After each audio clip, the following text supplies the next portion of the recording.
চাই না। আসুন আমরা সবাই মিলে জামাত ইসলামের ছায়াতলে এসে দাঁড়িপাল্লায় ভোট দেওয়ার মাধ্যমে একটি গণতান্ত্রিক রাষ্ট্র ফিরিয়ে আনি, একটি সুখী সমৃদ্ধ রাষ্ট্র ফিরিয়ে আনি। আল্লাহ হাফেজ।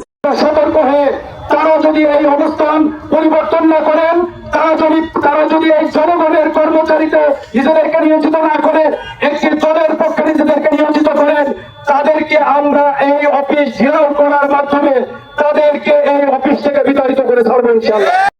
পার্লামেন্ট গঠন করার মাধ্যমে এদেশের গণতন্ত্র, এদেশের মানুষের অধিকার, এদেশের মানুষের প্রকৃত স্বাধীনতা মানুষের কাছে ফিরিয়ে দিতে হবে।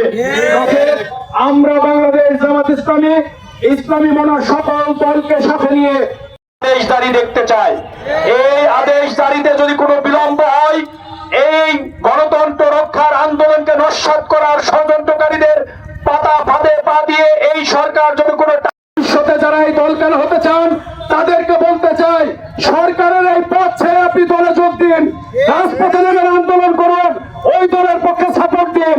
এখন যদি দলকারের মতো ভাব দেখান, এই দেশের জনগণ কিন্তু আপনাদেরকে والصلاة والسلام على سيد المرسلين وعلى آله وصحبه أجمعين।